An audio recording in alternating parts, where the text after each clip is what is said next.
ሰላም ሰላም እንዴት ናችሁ? እንዴት ቆያችሁ? እንደምን አላችሁ? ውድ የመላት ቱቶሪያልስ ቤተሰቦች እንዴት አላችሁ? እንዴት ናችሁ? እንግዲህ ዛሬ የማኔጅመንት የቢዝነስ ማኔጅመንት እንዲሁም የቢዝነስ አድሚኒስትሬሽን ተማሪዎች የካቲት 19 2018 ዓ.ም የተፈተኑትን የኤግዚት ኤግዛም ጥያቄዎች እንመለከታለን።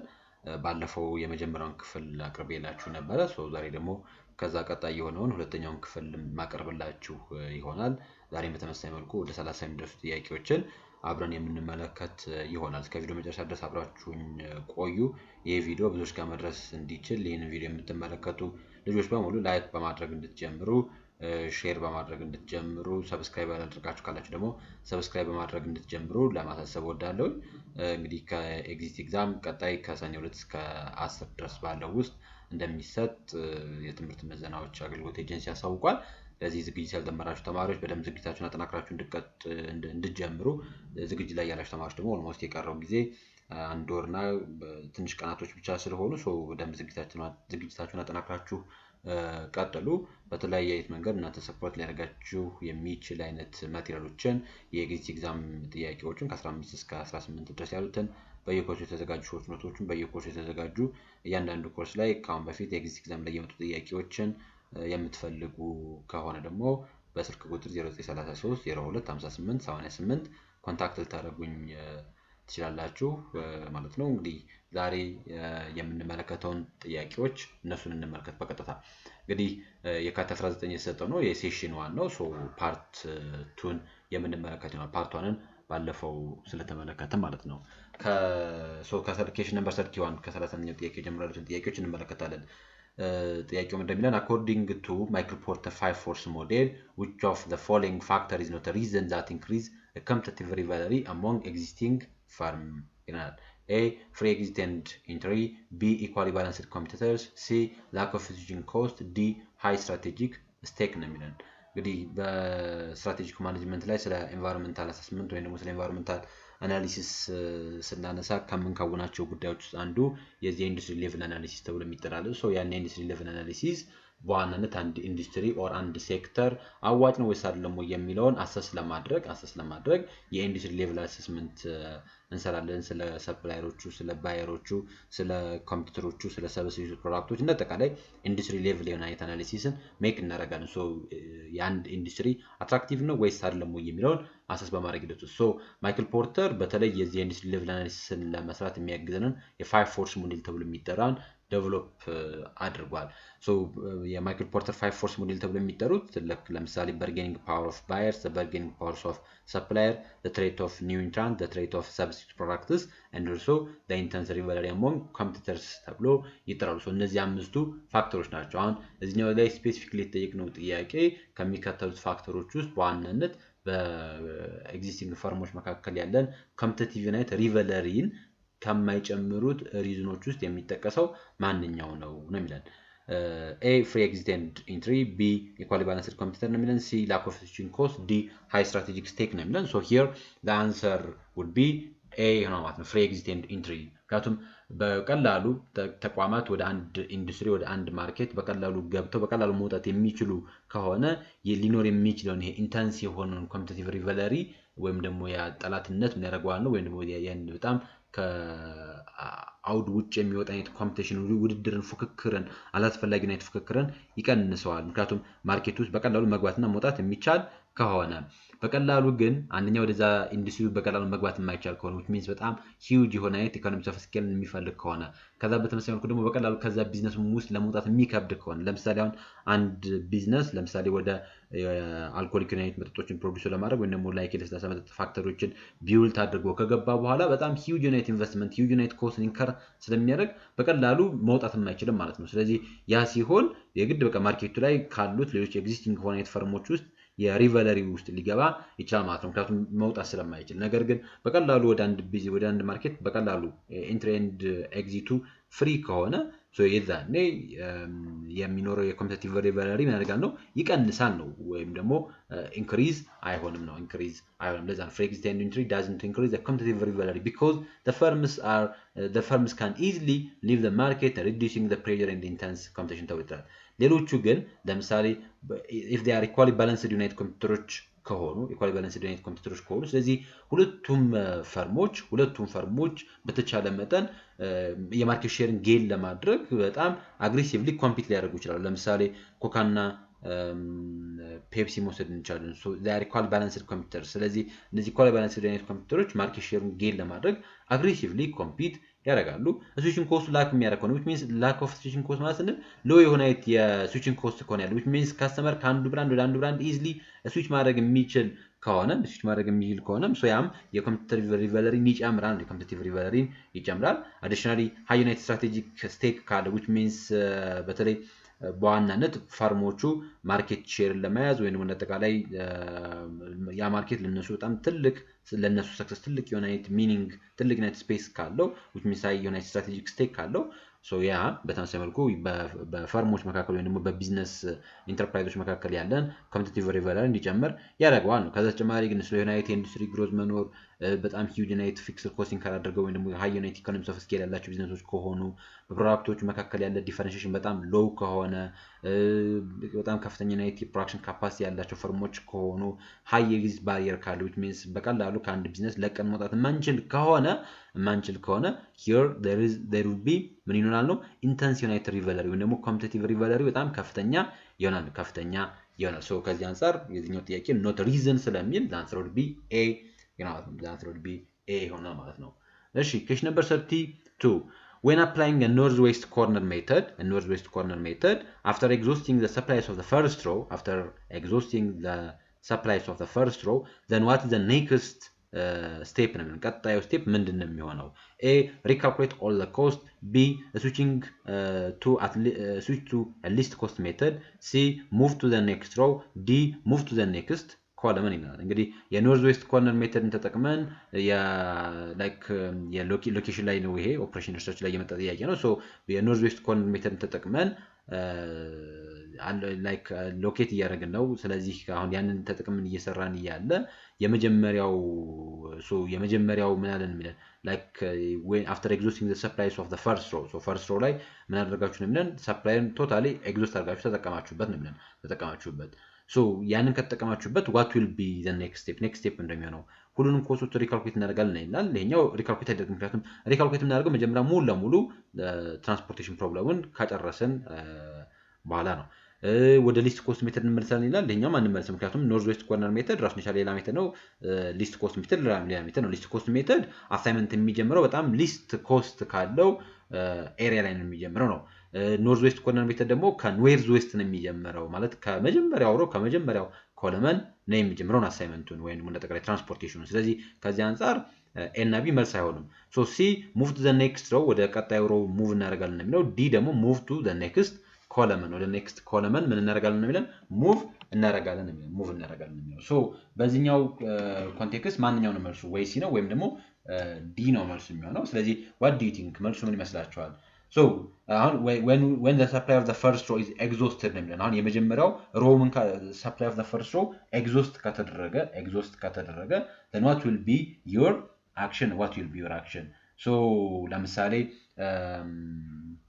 ለምሳሌ ሰፕላይ ሳይድ ላይ 5 ኖሮን ዲማንድ ሳይድ ላይ 7 ቢኖረን እና ሶ ላይክ አሳይመንት ስንጀምር የመጀመሪያው ኮለመን ላይ አለችዋ ላይ አሳይን አድርገንና ላይክ ያችን 5 ምን አድርገናት ሰፕላይዋን 5ን ላይክ አሎኬት አድርገን ሶ 5ን አሎኬት ስናደርግ ዘን ሰፕላይ ሳይድ ላይ 0 ይቀራል ማለት ነው። ዘን ዲማንድ ሳይድ ላይ መጀመሪያ 7 ስለነበረ ከዛ 2 ነው የሚቀረው ከዛ what will be our action ነው። አሁን ቀጣይ የሚሆነው ምንድነው?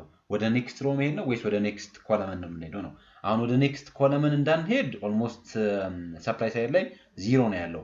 ሶ የምንሄደው ወዴት ነው ማለት ነው? ወደ ኔክስት ሮ ነው የምንሄደው ማለት ነው። ወደ ኔክስት ሮ ነው ሙቭ የምናደርገው። ስለዚህ the answer would be C ይሆናል። ስለዚህ when the supply of the first row is exhausted in the northwest corner method then you move down to the next row and continue the allocation ፕሮሰስ ተብሎ ይጠራል ማለት ነው። እንደተቃላይ በኖርዝ ዌስት ኮርነር ሜተድ ውስጥ ዩናይትድ ስቴፖች ናቸው። የመጀመሪያው ሁሌም ቢሆን የምንጀምረው አድለው ቶፕ ሌፍት ነው የምንጀምረው። ቶፕ ሌፍት ማለት ኖርዝ ኢስት ወይም ደግሞ ከመጀመሪያው ኮለመን ነው የምንጀምረው። ከዛ እንጀምራለን። ከዛ በኋላ then we will allocate the minimum units of either ወይ ከሰፕላይ ወይ ደግሞ ከዲማንዱ አሎኬት እናደርጋለን ነው። አሁን እዚህኛው ጥያቄ ተጠየቅነው ለምሳሌ ሰፕላይን ኤግዞስት ካደረግን which means ከሰፕላይ ኮን አሎኬት ያደረግነው ለምሳሌ ሰፕላይ ሳይድ ላይ 5 ሰፕላይ ኖረን ዲማንድ ሳይድ ላይ 7 ኮን ያለን ስለዚህ አሎኬት የምናደርገው 5 ነው ሰፕላይ ሳይድ ላይ ያለው ሶ ሰፕላይ ሳይድ ደግሞ ሮ ላይ ነው ያለው ሮ ሳይድ ላይ ነው የሚቀመጠው ስለዚህ ከዚህ አንፃር ምን አደረግን ማለት ነው ያችን አሎኬት ካደረግን ማለት then what will be the next step ነው የሚለው ስለዚህ if the row supply becomes 0 then we will move down ወደ ቀጣዩ ሮ ነው የምንሄደው ማለት ነው ኮለመን ሳይድ ላይ 0 ከሆነ ደግሞ ወደ ኔክስት ሳይድ እንሄዳለን which means ዲማንድ ሳይዱን ኤግዞስት ካደረገን ወደ ኔክስት ኮለመን እንሄዳለን እዚህኛው ግን የተጠየቅነው ጥያቄ ሰፕላይ ሳይዱ 0 ቢሆን ነው የተባልነው ስለዚህ ከዚህ አንፃር we will move down to the next ሮ በመባል ይጥራው the next row move እናደርጋለን ማለት ነው ሶ መልሳችን የሚሆነው ሲ ነው መልሳችን ሲ ይሆናል ማለት ነው Question number 33 which one of the following is not a problem using secondary data ነው የሚለው secondary data መጠቀም ችግር የማይሆነው ከምን አንፃር ነው ወይ ደግሞ ከሚከተሉት የሰከንዳሪ ዳታ ችግር ያልሆነ ማንኛውም not a problem ስለሚል A data availability B personal bias C quick and cost effective D validity and reliability ነው የሚለው ከሚከተሉት ውስጥ የሰከንዳሪ ዳታ ችግር ያልሆነው not a problem ስለሚል ችግር ያልሆነ ማንኛውም not a problem ከዚህ አንፃር the answer will be C quick and cost effective የሚለው ነው ማለት ነው ምክንያቱም እንደተቀለ ይሄ የሰከንዳሪ ዳታ ችግር አይደለም የሰከንዳሪ ዳታ ችግር አይደለም ምክንያቱም ሰከንዳሪ ዳታ አንድ አድቫንቴጁ ምንድነው ከተባለ ዳታዎችን quickly and cost effectively ማግኘት መቻላችን ነው ያለ ብዙ ድካም በትንሽ ጊዜ ባጠረ ጊዜ ውስጥ ማግኘት መቻላችን ነው የሰከንዳሪ ዳታ advantage ተደርጎ ኮንሲደር የሚደረገው ለዛ ነው this is not a problem of secondary data is actually the advantages because secondary data can be obtained easily quickly and at a low cost ስለዚህ low በሆነ cost quickly and easily ምን ስለሚደረግ obtain ስለሚደረግ ማለት obtain ስለሚደረግ whereas ሌሎች ኦፕሽኖች whereas other options are limitations ለሰከንዳሪ ዳታ ምክንያቱም ዳታ አቬሌቢሊቲ አለ ሶ ዳታ አቬሌብል የሆነ ዳታ ልናገኝ እንችላለን ግን ያ የምናገኘው ዳታ ግን may not be relevant for ለሆነ አይነት ስፔሲፊክ ብላይንድ ፐርፐዝ ሪሌቫንት ሊሆን ይችላል ከተጨማሪ ቢያዝ ይኖራል ይሄ ዳታ ኮሌክትድ ባይ አዘርስ ሜቢ ቢያዝ ነው ማለት ቢያዝድ ሊያደርገን ይችላል ካሉም እነሱ ለሌላ ዓላማ ነው ኮሌክት ያደርጉት እኛ ደግሞ ለሌላ ዓላማ ስንጠቀምበት ስለዚህ ከዚህ አንፃር ቢያዝ ሊኖር ይችላል ከዛ የቫሊዲቲ ኤንድ ሪላያቢሊቲ ምክንያቱም ብዙ ጊዜ ሰከንዳሪ ዳታዎች አውትዴት የማድረግ ቻንስ ስለሚኖራቸው ያን ያክል ቫሊድ ኤንድ ሪላያብል ላይሆኑ ይችላሉ ስለዚህ የሰከንዳሪ ዳታ ፕሮብለም ያልሆነው ወይ ደግሞ የሰከንዳሪ ዳታ በሌላ አባባል የሰከንዳሪ ዳታ ኢምፖርታንስ ነው ወይ ደግሞ አድቫንቴጅ ነው ማንኛው ስንል the answer would be C quick and cost effective የሚለው መልስ ይሆናል ማለት ነው መልስ ይሆናል Question number 34 what's the present value of a loan that will amount to BRL of 5,000 if in a 4 years if the money is worth 10% compounded semi annually እንግዲህ semi annually compound እያደረገ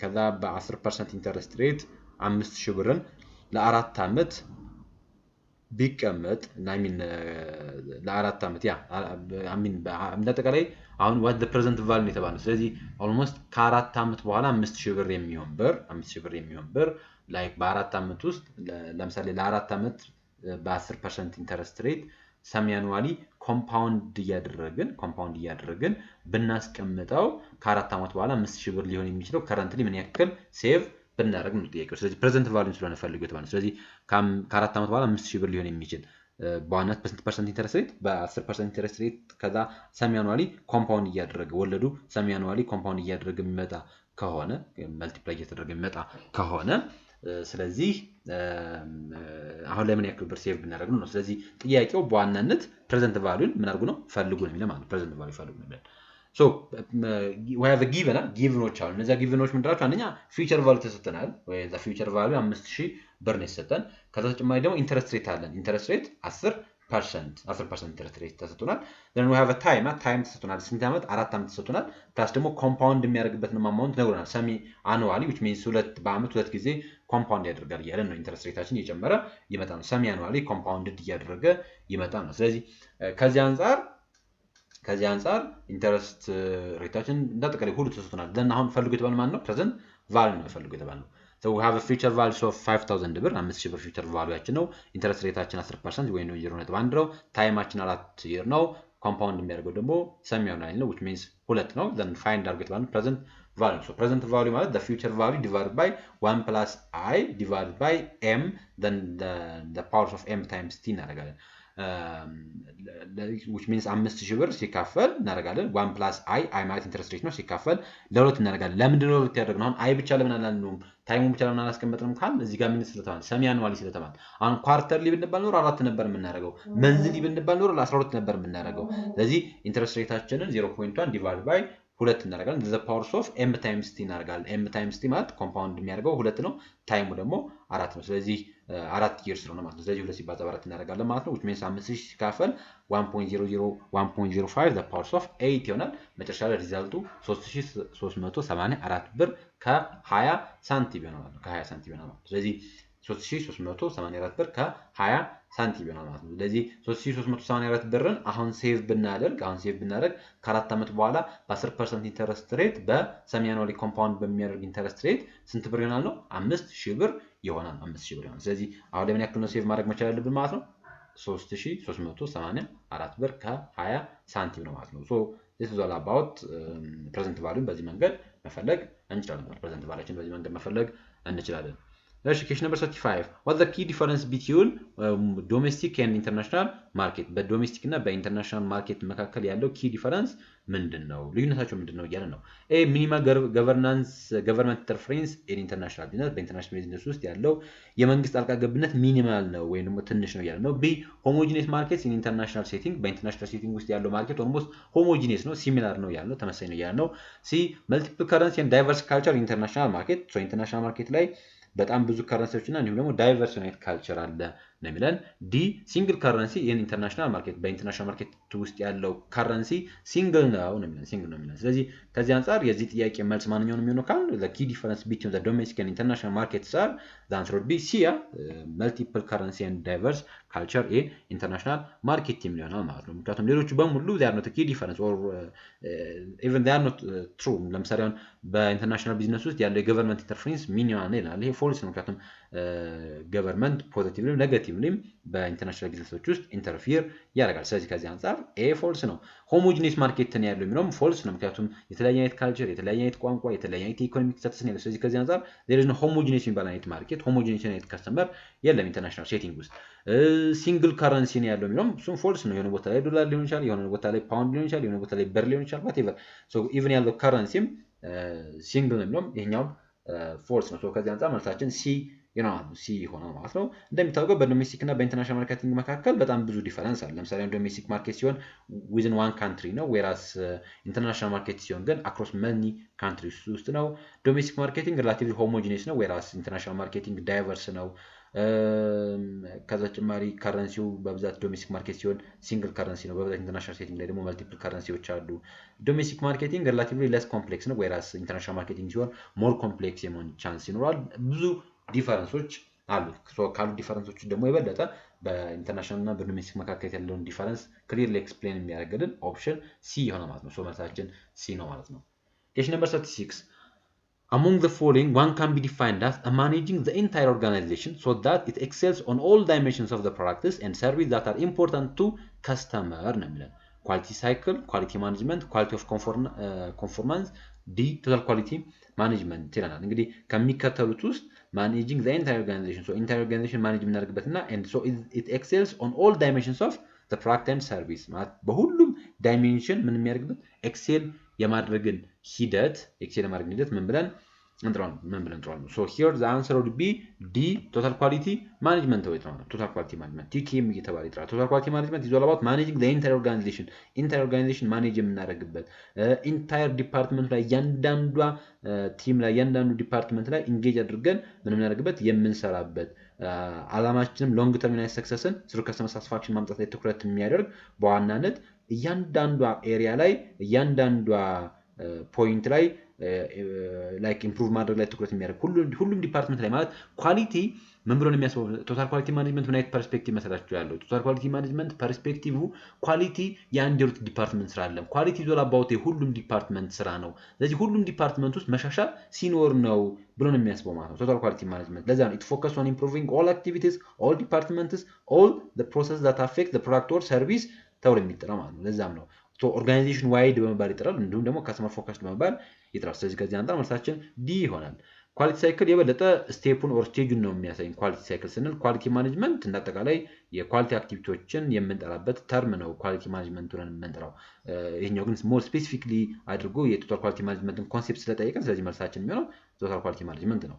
ኳሊቲ ኦፍ ኮንፎርማንስ ብለን የምንጠራው ይሄ እንዳጠቃላይ ምን ያክል የዲዛይን ስፔሲፊኬሽናችን ሚት አድርጓል፣ ያመረትነው ምርት ያመረትነው ወይም ደግሞ እየሰጠን ያለነው አገልግሎት ያስቀመጥነውን ዲዛይን ምን ያክል ፊት አድርጓል የሚለውን ነው የሚመልስልን። ስለዚህ ከዚህ አንፃር የዚህኛው ጥያቄ መልስ የሚሆነው ዲ ቶታል ኳሊቲ ማኔጅመንት ቶታል ኳሊቲ ማኔጅመንት ማለት ነው።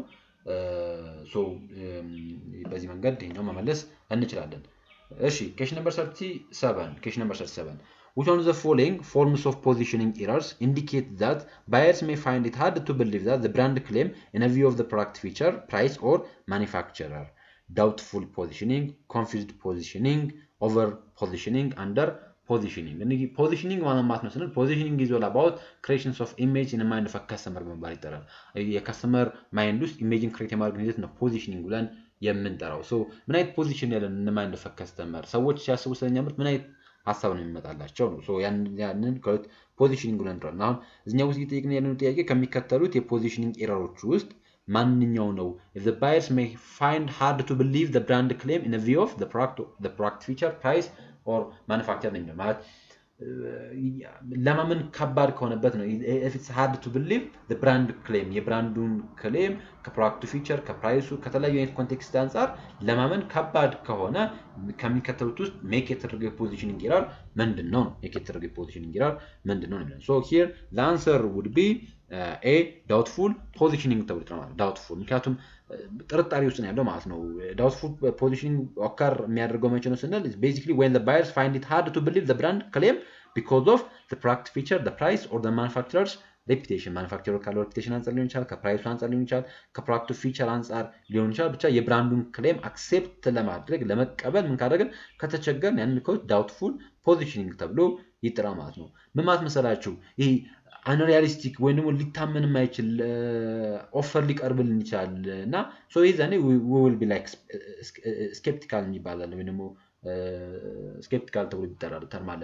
ምን ማለት መሰላችሁ? የሆነ የቀረበልን ኦፈር እየተደረገልን ያለው ነገር ለማመን የሚቸግር ነገር ምክንያቱም ከፕሮዳክት ፕራይስ አንፃር ከፕሮዳክት ፊቸር አንፃር ከማኑፋክቸረሩ ካሁን በፊት ካለው ሪፒቴሽን ካለው ዝና አንፃር ሊሆን ይችላል። ብቻ እንዳጠቃላይ የቀረበልን የብራንድ ክሌም ምን ከሆነ ለማመን ከባድ ከሆነ ያንን doubtful positioning በመባል ይጠራል። doubtful positioning በመባል ይጠራል። ለምሳሌ በጣም ፕሪሚየም ዩናይት ፕሮዳክትን ፕሪሚየም ዩናይት ኳሊቲ የሆነ ፕሮዳክትን በጣም ሎው በሆነ ፕራይስ ማርኬት ላይ ኦፈር የምናደርገው ከሆነ then customers ምን ይሆናሉ ማለት ነው? ዳውት ማድረግ ይጀምራሉ ማለት ነው። ያንን ነው doubtful positioning ብለን የምንጠራው። confused ብለን የምንጠራው በጣም too many and inconsistent ዩናይት ክሌሞች ኦፈር ሲደረጉና እንዳጠቃላይ unclear ከሆነለት ነው confused ብለን የምንጠራው። ይሄኛው ግን ዳውት የማድረግ ስኬፕቲካል የመሆን ለማመን መቸገር ነው የሚያሳየን። ኦቨር ፖዚሽኒንግ ቤዚክሊ ኦቨር ፖዚሽኒንግ ማለት ከስተመር ከጠበቀው በላይ ሰርቭ የማድረግ ሂደትን፣ አንደር ፖዚሽኒንግ ደግሞ ከስተመር ከጠበቀው በታች ሲሆን አንደር ፖዚሽኒንግ በመባል ይጠራል። ግን if it's hard to believe ከሆነ እንደዚህ doubtful positioning በመባል ይጠራል ማለት ነው። question number 38 which one of the following best define the primary difference between personnel and HRM? በሂውማን ሪሶርስ ማኔጅመንት እና በፐርሶኔል ማኔጅመንት መካከል ያለውን ቤስትሊ ዲፋይን የሚያደርግልን ማንኛው ነው ይለናል። a human resource management only deals with hiring while personal management covers all HR function. ይሄ ደግሞ human resource management ዲል የሚያደርገው ከሰዎችን ስለመቅጠር ነው። whereas personal management ደግሞ ሁሉንም የኤችአር ፋንክሽኖችን ከቨር ያደርጋል ይለናል። b personal management is strategic while HRM is administrative ነው የሚለን። ይሄኛው ደግሞ በዋናነት personal management ብለን የምንጠራው ስትራቴጂክ ነው፣ የረጅም ጊዜ ላይ ትኩረት ያደርጋል ነው የሚለን። whereas HRM ደግሞ ሞር አድሚኒስትሬቲቭ ነው ብሎ ነው የሚጠራው፣ ከማስተዳደር ጋር የሚገናኝ ጉዳይ ነው የሚለን። ሲን ስንመለከት there is no significant difference both terms are interchangeable ነው የሚለን። ይሄኛው ደግሞ በሁለቱ መካከል ምንም አይነት ዲፈረንስ የለም፣ ቃላቶችን ኢንተርቼንጀብል እያደረግን እንጠቀምባቸዋለን ነው የሚለን። ዲን ስንመለከት ፐርሶኔል ማኔጅመንት ፎከስ ኦን ወርክ ፎርስ አድሚኒስትሬሽን፣ ፐርሶኔል ማኔጅመንት የበለጠ ትኩረት የሚያደርገው የወርክ ፎርስን አድሚኒስትሬት ማድረግ ላይ ሲሆን ኤችአርኤም ደግሞ የበለጠ ፎከስ የሚያደርገው ስትራቴጂክ የሆነ የሂውማን ሪሶርስ ኢንተግሬሽን ላይ ትኩረት ያደርጋል ነው ዲ። ሶ ከዚህ አንፃር መልሱ ማንኛውን ይመስሉ ዛንትሮድ ቢ ዲ ይናት መልሳችን ዲ ይሆናል። እንግዲህ ሂውማን ሪሶርስ ማኔጅመንት ተብሎ ከመጠራቱ በፊት ቀድሞ የነበረው ተርም ፐርሶኔል ማኔጅመንት ነበረ። ፐርሶኔል ማኔጅመንት የበለጠ ይሄ ሩቲን የሆነ የኤምፕሎይ ማተሮችን ሃንድል ማድረግ፣ ሪከርድ ሜንቴን ማድረግ እና አጠቃላይ ሞር አድሚኒስትሬቲቭ የሆኑ አስተዳደራዊ የሆኑ ነገሮች ላይ ትኩረት ያደርጋል። ወይራስ ሂውማን ሪሶርስ ማኔጅመንት የበለጠ ብሮድ የሆነ የበለጠ ስትራቴጂክ የሆነ ኢንተግሬሽን ላይ ትኩረት የሚያደርግ በተሻለ መጠን በተቋማችን ውስጥ የሚሰሩ ሰራተኞች ፐርፎርማንሳቸውን ኢምፕሩቭ እያደረጉ ዴቨሎፕድ እየሆኑ መቆየት እንዲችሉ የምናደርግበት የበለጠ ስትራቴጂክ የሆነ እና ብሮድ የሆነ ኮንሴፕት ነው ሂውማን ሪሶርስ ማኔጅመንት። ስለዚህ ከዚህ አንጻር በዚህ መንገድ ዲፈረንስ ማድረግ እንችላለን። አዲሽናሊ ግን በዋናነት በፐርሶኔል ማኔጅመንት እና በሂውማን ሪሶርስ ማኔጅመንት መካከል ነው ዲፈረንስ አለ ካል አንደኛ ፐርሶኔል ማኔጅመንት ሞር አድሚኒስትሬቲቭ ነው፣ ወደ ሂውማን ሪሶርስ ማኔጅመንት የበለጠ ስትራቴጂክ ኤንድ ሎንግ ተርም ነው። ሌላኛው ፐርሶኔል ማኔጅመንት የበለጠ ዴይ ቱ ዴይ ዩናይት የኢምፕሎይ ማተሮች ላይ ወይም ኢሹዎች ላይ ፎከስ ያደርጋል። ሂውማን ሪሶርስ ማኔጅመንት ደግሞ የበለጠ ጎልን አቺቭ ማድረግ ላይ ሎንግ ተርም ዩናይት ጎልን አቺቭ ማድረግ ላይ ትኩረት ያደርጋል። ሌላኛው ፐርሶኔል ማኔጅመንት የበለጠ ህግ ላይ፣ ፖሊሲ ላይ፣ ፕሮሲጀር ላይ ትኩረት ያደርጋል። ወይራስ ኤችአርኤም ደግሞ የበለጠ ቫልዩ ላይ፣ ሚሽን ላይ እንዲሁም ኮሚትመንት ላይ የበለጠ ፎከስ ያደርጋል። ሌላኛው ፐርሶኔል ማኔጅመንት ናሮ የሆነ ስኮፕ ነው ያለው፣ ኤችአርኤም ብሮድ የሆነ ስኮፕ ነው ያለው። ፐርሶኔል ማኔጅመንት ሞር ኦፍ ሪአክቲቭ በመባል ይጠራል። ሪአክት ማድረግ ላይ ትኩረት ያደርጋል። ኤችአርኤም ግን ሞር ፕሮአክቲቭ ነው። ምክንያቱም በሂውማን ሪሶርስ ማኔጅመንት ውስጥ ካስታወሳችሁ የመጀመሪያው ለምሳሌ ሂውማን ሪሶርስ ፕላኒንግ ነው። ኤችአርፒን ስንመለከት ኤችአርፒ ፕሮአክቲቭ ከሆኑ የሂውማን ሪሶርስ ማኔጅመንት መገለጫዎች ናቸው። ፐርሶኔል ማኔጅመንት ሰራተኞች ልክ እንደ ኮስት ነው የሚያያቸው፣ እንደ ወጪ ነው የሚመለከታቸው። ወይራስ ሂውማን ሪሶርስ ማኔጅመንት ሰዎችን እንደ ሪሶርስ እንደ አሴት ነው የሚመለከታቸው፣ እንደ አሴት ኮንሲደር ያደርጋቸዋል። ፐርሶኔል ማኔጅመንት እነዚህ ጉዳዮች ቤዚክሊ በፐርሶኔል ማኔጅመንት እና በሂውማን ሪሶርስ ማኔጅመንት መካከል ያለውን ዲፈረንስ የሚገልጹልን ናቸው። በፊት ላይ ፐርሶኔል ማኔጅመንት በመባል ነበር የሚጠራው። ከረንትሊ ግን ከፐርሶኔል ማኔጅመንት ተርም ይልቅ ሂውማን ሪሶርስ ማኔጅመንት የሚለው ተርም የበለጠ አፕሊኬብል ነው ወይም ደግሞ የበለጠ እንጠቀምበታለን ማለት ነው።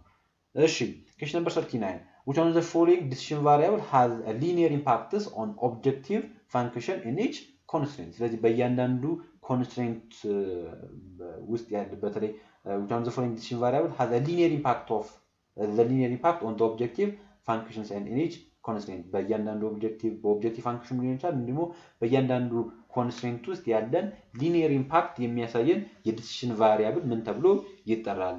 ለኔጌቲቪቲ፣ ሊኒየሪቲ፣ ሰርቴኒቲ፣ ዲቪዚቢሊቲ ነው የሚለው። ሶ ሂር ዘ አንሰር ውድ ቢ ቢ ሊኒየሪቲ። መልሳችን ሊኒየሪቲ ይሆናል። ምን ማለት ነው ሊኒየሪቲ ነው ግን እንመልከት። እንግዲህ ሊኒየሪቲ አሰምፕሽን ማለት ፕሮፖርሽናል ዩናይት ኢንክሪዝ ኦር ፕሮፖርሽናል ዩናይት ዲክሪዝ ነው ሊኒየሪቲ ብለን የምንለው።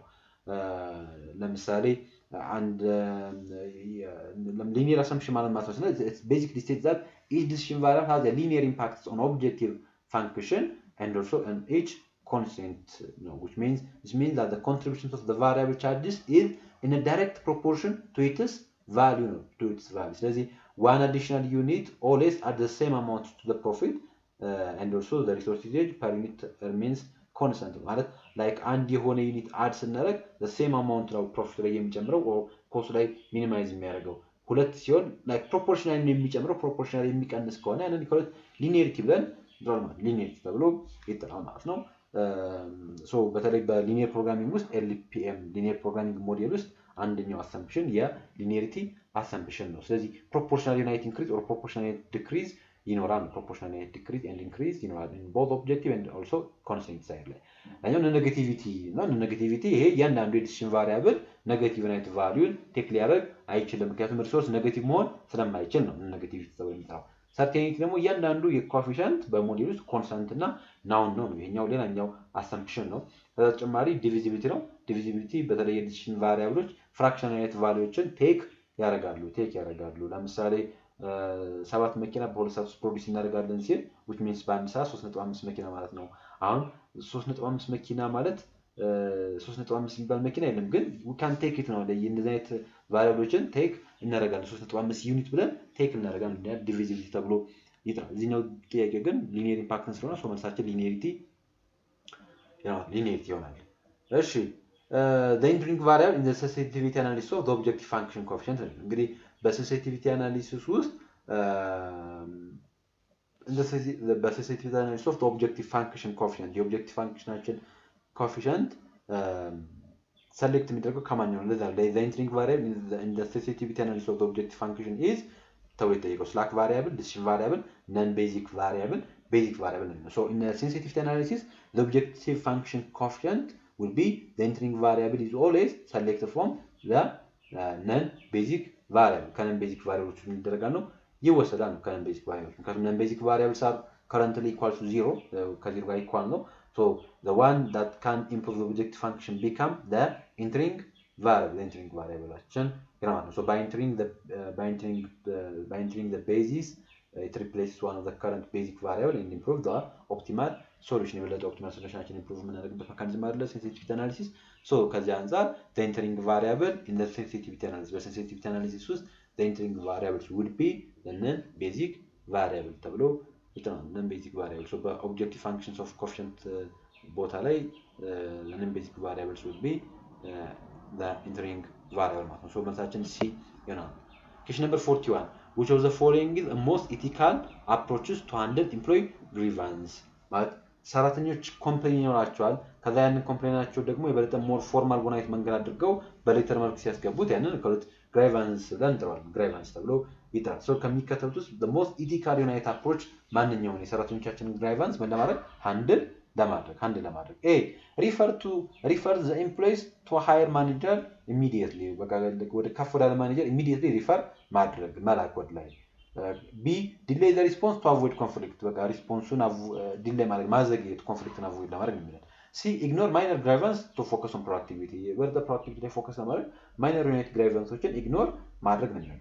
D discuss the issue privately discuss ማድረግ and seek resolution based on consent principle ከዛ consent unit principle resolution የሚሆነው ወይ ደግሞ መፍትሄ ሐሳብን መፈለግ ነው. እንግዲህ ከሚከተሉት the most ethical approaches in order to handle employee grievance would be discuss the issue privately and seek resolution based on a consent principle የሚለው መልስ ነው. So the answer would be D.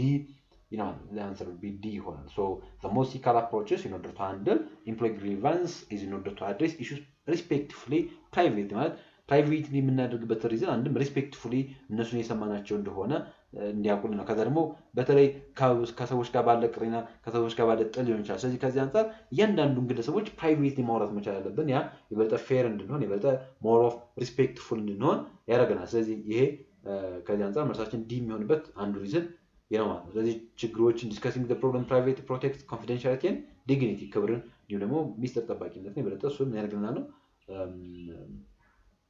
ኢንከሬጅ ያደርግልናል ነው ፕሮቴክት ያደርጋል። ከዛ seeking a resolution based on consent principle ደግሞ ያ የበለጠ ፌርነስን ትራንስፓረንሲን ትረስትን እሱን ክሬት ያደርጋል ነው። ሶ እናጠቃላይ ይሄ በዋናነት በኤቲካሊ የሰዎችን ግሪቫንስ ሃንድል ለማድረግ ሪኮመንድ የሚደረግ አይነት ኦፕሽን ነው ማለት ነው።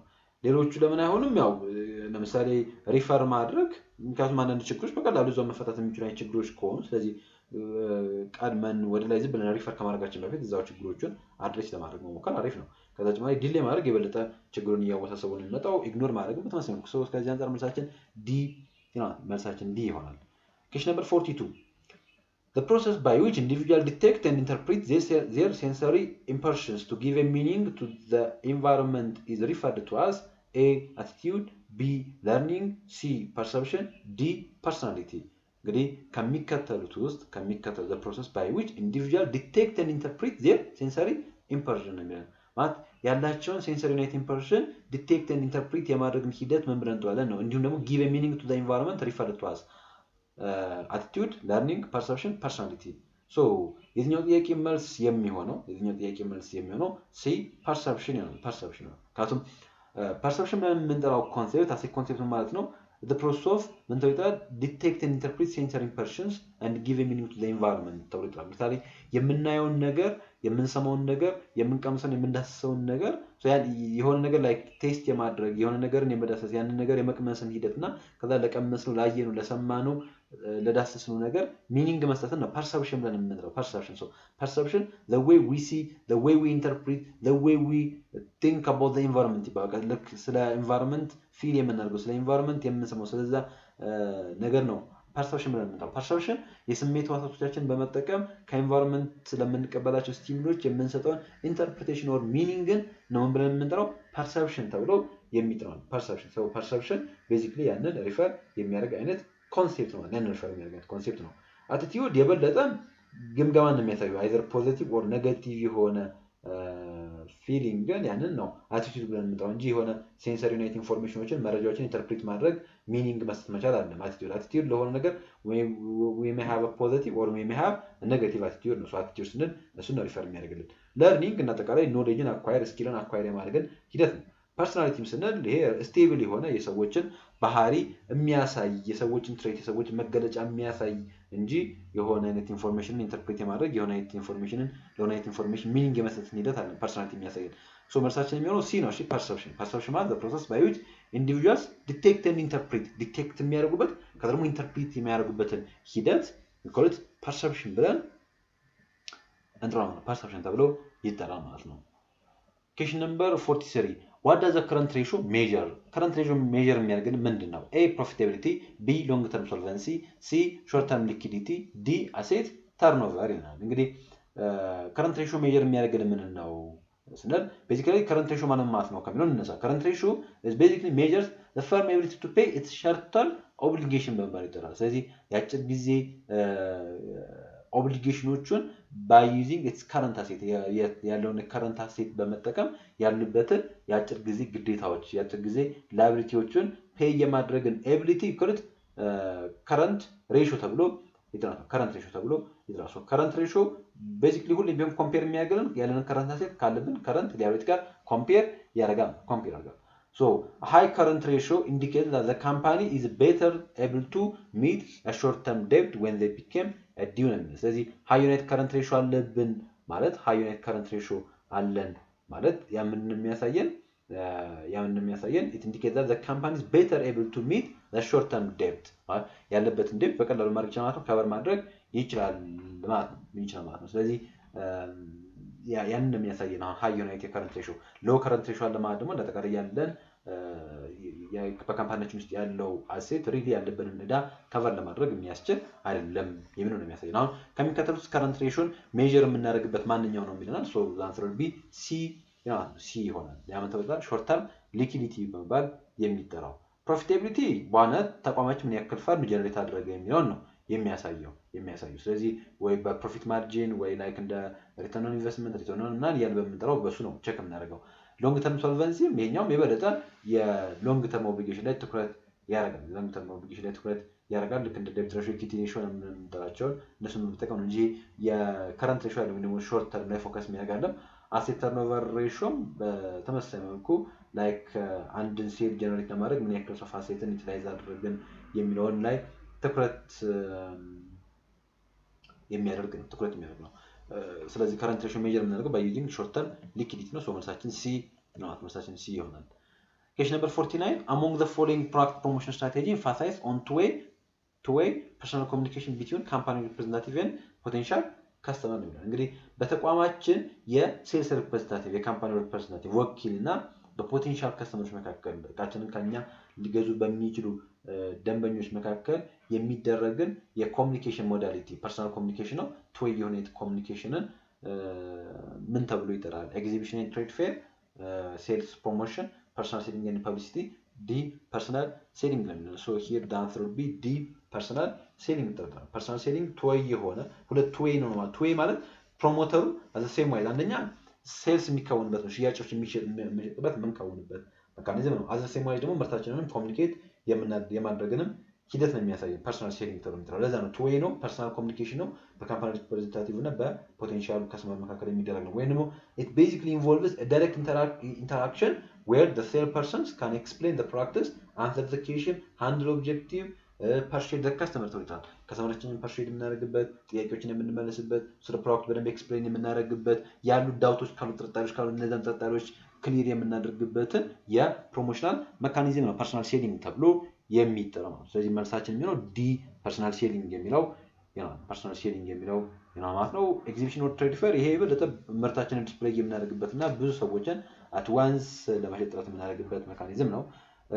ሴልስ ፕሮሞሽን ይሄ ሾርት ተርም ኢንሴንቲቭ ነው። ዲስካውንት በማድረግ ኩፖን በመስጠት ፕራይዞችን በማድረግ ጊቭአዌዎችን በመስጠት የምናደርግበት የፕሮሞሽን ሜካኒዝም ነው። ፐብሊክ ሪሌሽን የበለጠ ጥሩ የሚባል ፖዚቲቭ ዩናይት ኢሜጅን በሚዲያ በፐብሊክ ሞዳሊቲዎች ክሬት በማድረግ ስፖንሰር በማድረግ ያን ኢቨንቶችን ፕሮሞት የማድረግን ሜካኒዝም ነው ፐብሊክ ሪሌሽን ተብሎ የሚጠራው። ስለዚህ ከዚህ አንፃር እዚህኛው ጥያቄ መልስ የሚሆነው ዲ ፐርሰናል ሴሊንግ ነው ማለት ነው። Question number 45. What's the primary purpose of project charter? የፕሮጀክት ቻርተር ምን የሆነው primary purpose የሆነው ምንድነው? A. To establish project authority. B. To allocate resources. C. To create a Gantt chart. D. To identify risk ነው የሚለው። እንግዲህ ከሚከተሉት ውስጥ የፕሮጀክት ቻርተር ፕራይመሪ ፐርፐዝ የሆነው በዋናነት ፎርማሊ ኦቶራይዝ ማድረግን ነው። ፎርማሊ ኦቶራይዝ ማድረግ which means መልሳችን A የሆነ ማለት ነው። So the project charter is formally authorize the project and give the project manager the authority to use organizational resource. ምክንያቱም ቻርተር ክሬት አድርግን ማለት which means በቃ ኦፊሻሊ አሳወቅን። ስለዚህ ከዚህ በኋላ ያ ፕሮጀክት ተቀባይነት የሚያገኝበትና ዘን ወደ ትግበራ የምንገባበት ስቴጅ ነው። ስለዚህ ያንን ኦቶሪቲ ግራንት የምናገኝበት ነው ፕሮጀክት ቻርተር ተብሎ የሚጠራው። ኦፊሻሊ ለከስተመሮቻችንም ኮሚኒኬት አድርገን የምናሳውቅበት ሜካኒዝም ነው። So it officially recognize the project, define objective, clarifying roles and responsibilities ነው። ስለዚህ ያንን ኦፊሻሊ ለከስተመሮቻችን እናሳውቀን የምንጀምርበት ነው ማለት ነው። ስለዚህ ፎርማሊ ኦቶራይዝ የምናደርግበት፣ ለፕሮጀክት ማኔጀሮች ኦቶሪቲ የምንሰጥበት፣ የፕሮጀክቱን ፐርፐዝ እና ኦብጀክቲቭ ዲፋይን የምናደርግበት፣ ስኮፖችን ክሊርሊ ኤክስፕሌን የምናደርግበት፣ እነዚህ ጉዳዮች በሙሉ የፕሮጀክት ቻርተር የፕሮጀክት ቻርተር ወይም አጠቃላይ የፕሮጀክት ቻርተር ዓላማ ወይም ፐርፐዝ በመባል ይጠራል ማለት ነው። ሶ መልሳችን ኤ ይሆናል ማለት ነው የዚህ ጥያቄ። እሺ እንዴት ናችሁ? አይ ቲንክ ቆይታችንን እየወደዳችሁት እንደሆነ ተስፋ አድርጋለሁ። እስካሁን 15 የሚደርሱ ጥያቄዎችን ሰርተናል። ሶ የሚቀሩ ጥያቄዎችንም ደግሞ አብረን እንመለከታለን። ይህ ቪዲዮ እያያችሁ ያላችሁ ልጆች እስካሁን ድረስ እየተከታተላችሁ ያላችሁ ላይክ ካላደረጋችሁ ላይክ ማድረጋችሁን አትርሱ። ሰብስክራይብ ሳታደርጉ የምትመለከቱም ካላችሁ ሰብስክራይብ ማድረጋችሁን በተመሳሳይ መልኩ አትዘንጉ። ይህ ቪዲዮ ብዙዎችን መጥቀም እንዲችል በተለያየ ቦታ በተለይ ሰኔ 2 ኤግዚት ኤግዛም ለሚፈተኑ ተማሪዎች ላኩላቸው። ብዙዎችን መጥቀም እንዲችል ማገዝ እንዲችል። ወደ ቀጣዩ ጥያቄ እንሄዳለን። እናንተ ግን ማንኛውም አይነት አስተያየትም ካላችሁ የኮሜንት መስጫ ሳጥን ላይ አስቀምጡልኝ። Thank you. So question number 46. Which of the following action is not taken by staffing department to manage surplus of manpower? surplus ማለት መትረፍረፍ ማለት ነው። surplus ስንል so ያንን surplus ማኔጅ ለማድረግ which of the following is not taken by staffing department በስታፊንግ ዲፓርትመንት ውስጥ ቴክን ከማይደረጉት አክሽኖች ውስጥ ማንኛው ይመደባል? offer early retirement incentive. B. reducing the number of hours worked. C. do not replace those who left. D.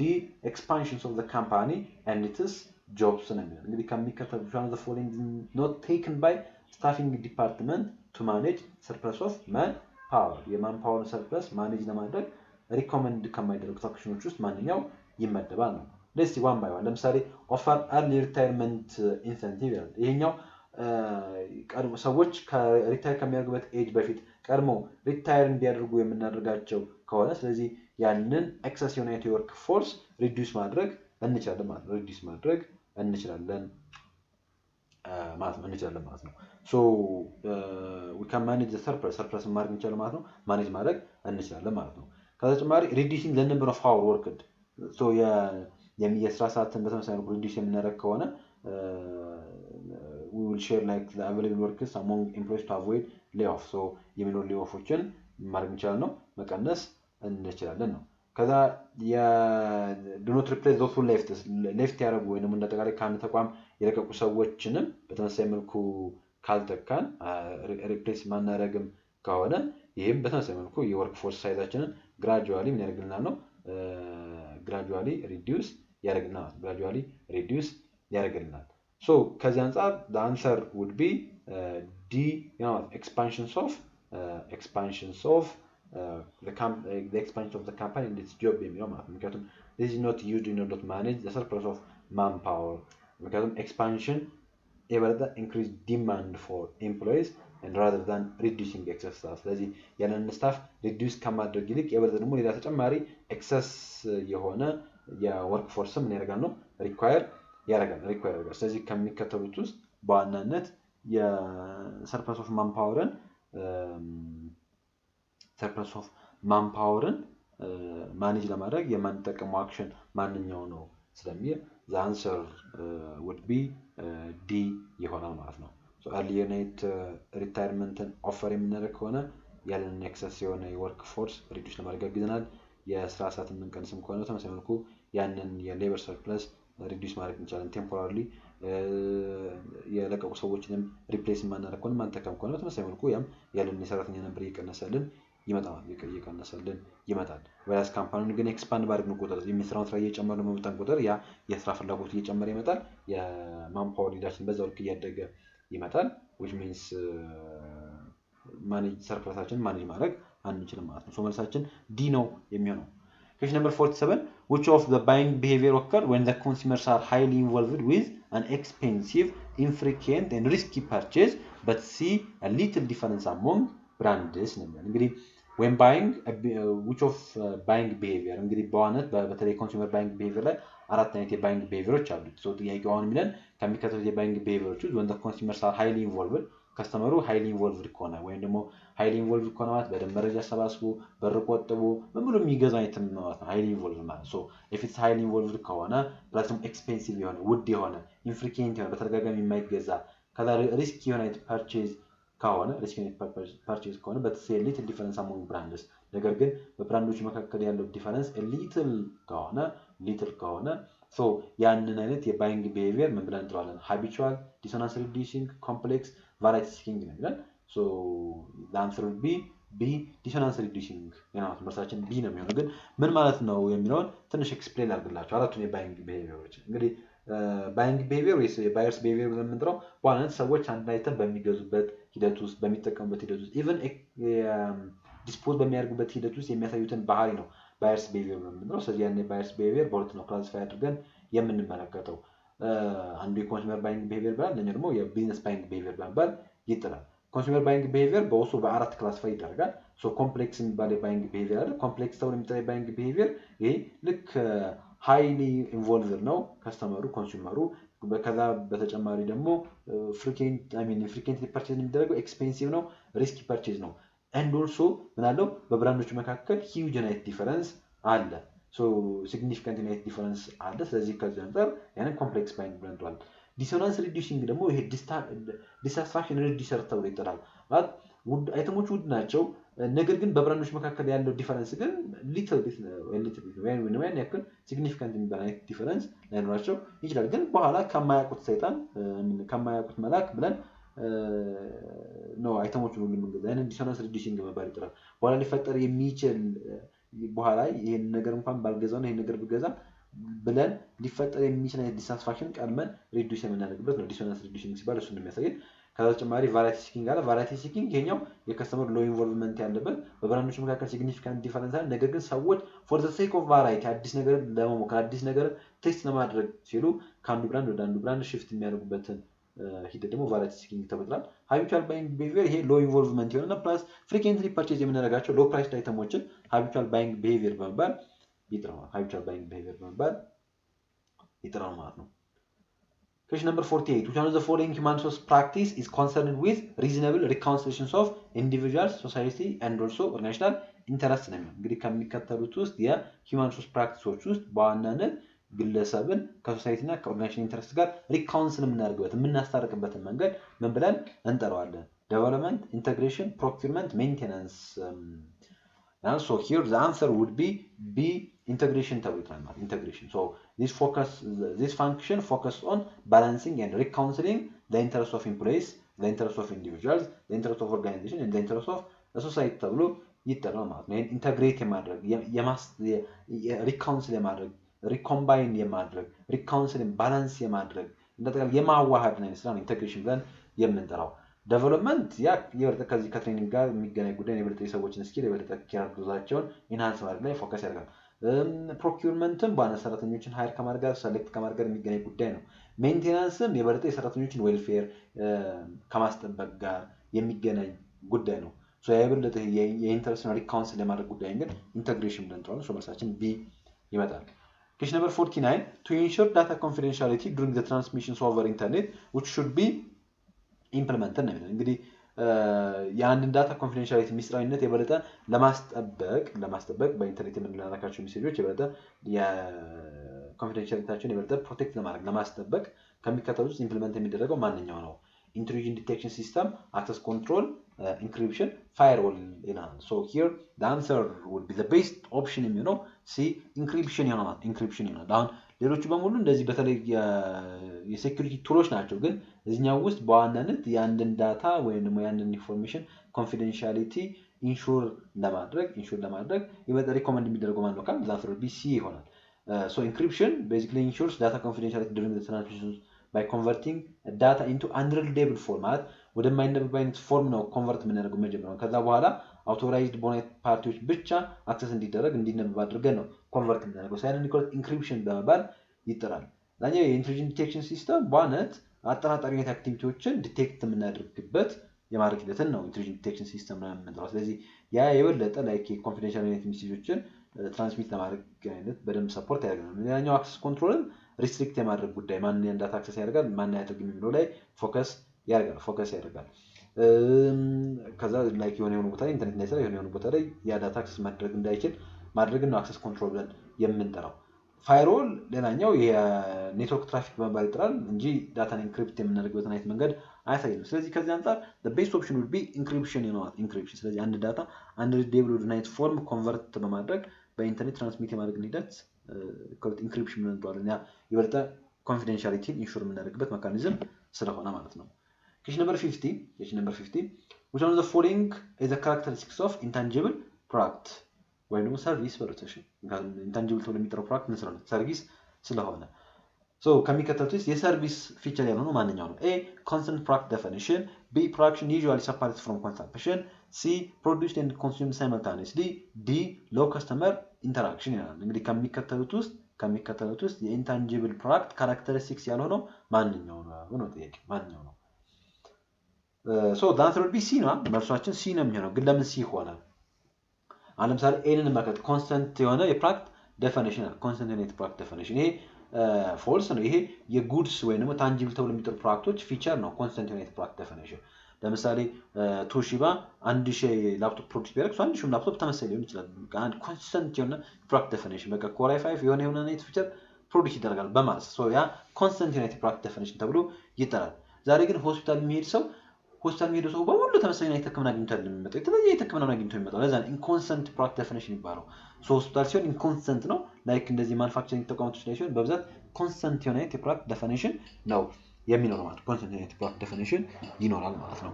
ሌላኛው የጉድስ ሲሆን usually the production area and the consumption area are separated ማለት ቪየትናም ሊሆን ይችላል የተመረተው ኢትዮጵያ ሊሆን ይችላል ጫማውን የምናደርገው።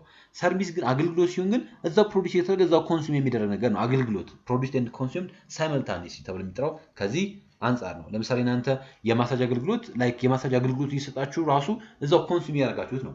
የዋና አገልግሎት ለማግኘት ሄዳችሁ ነው ቦታ ላይ ዋና እየዋኛችሁ አገልግሎትን ራሱ እያገኛችሁ እዛው ፕሮዲዩስ የተደረገ እዛው ኮንሱም እያደረጋችሁት ነው። ስለዚህ ከዚህ አንፃር መልሱ የሚሆነው ሲ ነው፣ የኢንታንጂብል ፕሮዳክት ወይም ደግሞ የሰርቪስ መገለጫ የሆነው። ዲ ሎ ከስተመር ኢንተራክሽን ይላል። ይሄ ፎልስ ነው። ምክንያቱም ሎ የሆነ ከስተመር ኢንተራክሽን ያለው በብዛት ታንጂብል ተብሎ የሚጠሩ ፕሮዳክቶች ላይ ወይም ደግሞ እንደ ጉድስ ምርት ብለን የምንጠራቸው ላይ ነው። አገልግሎት ላይ ሃይ የሆነ ከስተመር ኢንተራክሽን ያለው ምክንያቱም እኛ ዩዥዋሊ ከከስተመራችን ጋር ምናደርጋለን ኢንተራክት እናደርጋለን። ለምሳሌ ፀጉር ቤት በጣም ሃይ የሆነ ከስተመር ኢንተራክሽን ያለው because it is ሰርቪስ። ነገር ግን ጉድስ ለምሳሌ ጫማ ያደረጋችሁትን ጫማ ያመረተውን ግለሰብ አታውቁትም። እንደዚህ ቢሆን ምናምን ብላችሁ አልነገራችሁትም። ለዛ ነው ሎው ከስተመር ኢንተራክሽን ማለት እሱን ነው። ስለዚህ ከዚህ አንፃር የኢንታንጂብል ፕሮዳክት ካራክተሪስቲክስ የሆነው ሲ ነው። question number 51 when a company uses both traditional advertising TV and radio and also digital marketing social media email to deliver a constant brand message it's practicing integrated marketing communication direct marketing publicity personal ሴሊንግ ነው። እንግዲህ አንድ ተቋም ትራዲሽናል የሆኑ የአድቨርታይዚንግ ሜካኒዝሞችን በቲቪ በሬዲዮ ምናምን ነበሩ ድሮ በብዛት ማስታወቂያዎች ሲሰሩ የነበረው። ከረንትሊ ደግሞ አሁን ላይ ወደ ዲጂታል ማርኬቲንግ መጥቶ በተለያዩ ሶሻል ሚዲያዎች በቲክታክ በዩቲዩብ በምናምን መጥቷል ፕሮሞሽን። በዛ መንገድ ኮንሰንትሬት ብራንድ ሜሴጆችን ዴሊቨር የማድረግን ሂደት ምን ብለን እንጠራለን ነው። ሂር ኢንተግሬትድ ማርኬቲንግ ኮሚኒኬሽን በመባል ኢንተግሬትድ። ስለዚህ አሁንም ድረስ ያን ትራዲሽናል አድቨርታይዚንግን የሚከታተሉ ሰዎች አሉ። ከዛ በተጨማሪ ደግሞ ጊዜው የሶሻል ሚዲያ ነው። ስለዚህ በሶሻል ሚዲያም ደግሞ ሰዎች ይከታተላሉ። ስለዚህ ያን ኢንተግሬትድ ማርኬቲንግ ኮሚኒኬሽን በመባል ይጠራል ማለት ነው። the strategic approach that coordinates and integrates all company marketing communication channel በመባል ይጠራል። ስለዚህ ሁሉንም የኮሚኒኬሽን ቻናሎችን ኢንተግሬት አድርገን የመጠቀም ሂደትን ኢንተግሬትድ ማርኬቲንግ ኮሚኒኬሽን ተብሏል። ስለዚህ መልሳችን የሚሆነው ኤ ነው ማለት ነው። መልሳችን የሚሆነው ኤ ይሆናል ማለት ነው። Question number 52. Which of the following tactic of power seeks to tap into our values, emotions, and belief to gain support for request course of action? Rational persuasion, inspirational appeal, personal appeal, consultation እንግዲህ ከሚከተሉት ውስጥ የፓወር ታክቲኮች ውስጥ በዋናነት የግለሰቦችን ቫልዩ፣ የግለሰቦችን ኢሞሽን፣ የግለሰቦችን ብሊፍ ታፕ በማድረግ በመንካት ሰፖርትን የማግኘትን ሂደት ምን ብለን እንጠራለን ነው። here the answer would be B, inspirational appeal ተብሎ ይጠራል። ኢንስፓይሬሽናል አፒል ተብሎ ይጠራል። ለምሳሌ ራሽናል ፐርሱዌሽን ብለን የምንጠራው ይሄ ሎጂካል ዩኒት አግሪመንቶች እና ፋክቹዋል ኤቪደንሶችን በማቅረብ ለምሳሌ ሰዎችን በክርክር ሂደት ውስጥ በቃ ፋክት እየቀረበን ማስረጃ እያቀረበን ሎጂካል ዩኒት አርጊመንትን እያቀረበን ሰዎችን አሳምነናቸው ላይክ በእኛ ሳይድ እንዲሆን ማድረግ እንችላለን። ያንን ነው ራሽናል ፐርሱዌሽን ብለን የምንጠራው። ፐርሰናል አፒል ፐርሰናሊ ሰዎችን በፍሬንድሺፕ ሊሆን ይችላል፣ በሎያሊቲ ሊሆን ይችላል መለማመጥ ነው አፒል ማድረግ ሲኖር እሱን የሚያሳየው ያ ፐርሰናል አፒል ተብሎ ይጠራል። ግን ያ የበለጠ ፍሬንድሺፕ ላይ እና ሎያሊቲ ላይ ትኩረት ያደርጋል። ኮንሰልቴሽን ሌላ ኤክስተርናል ዩናይትድ ፓርቲን ወይም ደግሞ እሱን ምን በማድረግ ከነሱ እነሱን ፓርቲሲፔት በማድረግ ወይም እንደጠቃላይ ከነሱ ድጋፍን በማግኘት ነው ኮንሰልቴሽን ብለን የምንጠራው። የትኛው መልስ ግን ኢንስፓይሬሽናል አፒል በመባል ይጠራል። ያ የግለሰቦችን ቫልዩ፣ የግለሰቦችን ኢሞሽን፣ የግለሰቦችን ብሊፍ ያንን ስሜታቸውን በማድረግ በማነቃቃት እና አንቺ እኮ ያን ኢሞሽን ብሊፍን ክሬት በማድረግ ያን ኢንስፓይሬሽናል አፒል በመባል ይጠራል።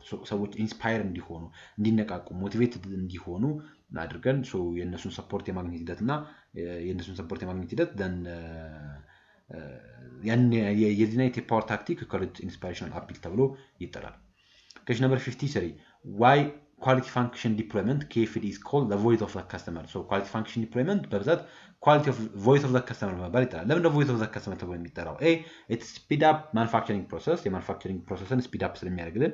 B it focus on employee training የሰራተኞች ስልጠና ላይ ትኩረት ስለሚያደርግ። C it uses customer feedback to set design specification የደንበኞችን ግብረ መልስ የዲዛይን ስፔሲፊኬሽን ሴት ለማድረግ ስለሚጠቀም። ከዛ ተጨማሪ ፕሮዳክሽን ኮስትን ሪዲዩስ ስለሚያደርግ ይላል ኦፕሽን ዲ። ከዚህ አንፃር መልሳችን የሚሆነው ማንኛው ማለት ነው? ሲ ነው። ኳሊቲ ፋንክሽን ዲፕሎይመንት እንዳልኳችሁ the voice of a customer በመባል ይጠራል። voice of a customer ተብሎ እንዲጠራ የሚሆንበት ሪዝን because it translates the customer needs and also expectation into technical design requirement ይባላል። የሰዎችን ኤክስፔክቴሽን የሰዎችን ፍላጎት ወደ ቴክኒካል እና ወደ ዲዛይን ሪኳየርመንት ኮንቨርት ያደርጋል። ከዛ ፕሮዲዩስ አድርጎ ለከስተመሩ ምን ያደርጋል? ኦፈር ያደርጋል። ለዛ voice of a customer ተብሎ የሚጠራው ኳሊቲ ፋንክሽን ዲፕሎይመንት ተብሎ የሚጠራው። ስለዚህ የደንበኞችን የከስተመሮችን ፍላጎትን ማድመጥ ላይ ትኩረት የሚያደርግ አይነት ኮንሴፕት ስለሆነ ማለት ነው። ናይስ which of the following product design process involves analyzing a computer's product and processes to understand how it works and identify a ways to replicate or improve upon it ነው። እንግዲህ ከሚከተሉት የፕሮዳክት ዲዛይን ፕሮሰሶች ውስጥ የፕሮዳክት ዲዛይን ፕሮሰሶች ውስጥ it basically involves analyzing a computer's product or process የኮምፒውተሮቻችን ፕሮዳክት ኦር ፕሮሰስ ምን የማድረግ አናላይዝ የማድረግ እና ከዛ እንዴት እንደሚሰራና ከዛ እንዴት እንደሚሰራ በደንብ አንደርስታንድ ካደረግን በኋላ ያንን ሪፕሊኬት የማድረግ ሂደትን ወይ ደግሞ ኢምፕሩቭ የማድረግ ሂደት ምን ብለን እንጠራለን? ኮንክሪት ኢንጂነሪንግ፣ ሪቨርስ ኢንጂነሪንግ፣ ሪማኑፋክቸሪንግ፣ ቤንች ማርኪንግ ነው የሚለን። here the answer would be reverse engineering በመባል ይጠራል። reverse engineering is the process of studying and analyzing computer's product to understand how it works and then replicating or improving it ነው። ለምሳሌ አይፎን ሊሆን ይችላል። አይፎንን አይተን አይፎን እንዴት እንደተሰራ እንዴት እንደሚሰራ እሱን ካየን በኋላ ዘን ያንን ሪፕሊኬት የማድረግን ሂደት ይቆልጥ ሪቨርስ ኢንጂነሪንግ ብለን እንጠራዋለን። ሪቨርስ ኢንጂነሪንግ ተብሎ ይጠራል ማለት ነው። መልሳችን ቢ ነው የሚሆነው። ሌሎቹ ለመልስ አይሆንም፣ እነሱን እንመከታቸው። ለምሳሌ ኮንክሪት ኢንጂነሪንግ አለ።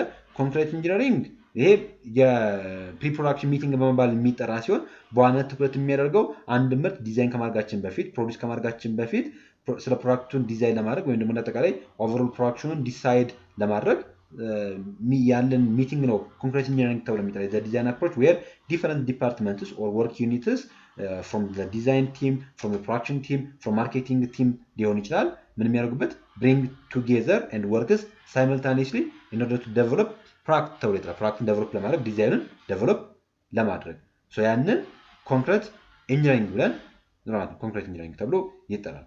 ሪማኑፋክቸሪንግ የአንድን ወርናውት ያደረገ የተበላሸን አይነት ምርት መልሰን ፕሮዲዩስ የማድረግ ሂደት ነው ሪማኑፋክቸሪንግ ብለን የምንጠራው። ቤንች ማርኪንግ ቤስት ብለን የምናስበውን ኢንዱስትሪ የእሱን ተሞክሮ ምን የማድረግ የመውሰድ ሂደት ነው ቤንችማርኪንግ ብለን የምንጠራው። ይሄኛው ግን ጥያቄ ስፔሲፊክሊ የጠየቀ ምንድነው የአንድን የኮምፒውተሮቻችንን ፕሮዳክት ምን አድርገን የእነሱን ፕሮዳክት አናላይዝ አድርገን ከዛ እንዴት እንደሚሰራ አንደርስታንድ ካደረግን በኋላ ያንን ሪፕሊኬት የማድረግ ሂደት ምን ብለን እንጠራዋለን። ሶ መልሶ የዚህኛው ሪቨርስ ኢንጂነሪንግ ተብሎ ይጥናቱ። ቤንችማርኪንግ አይሆንም፣ ሪማኑፋክቸሪንግ አይሆንም፣ ኮምፕሌት ኢንጂነሪንግ አይሆንም። ስለዚህ መልሳችን ቢ የራማት ነው።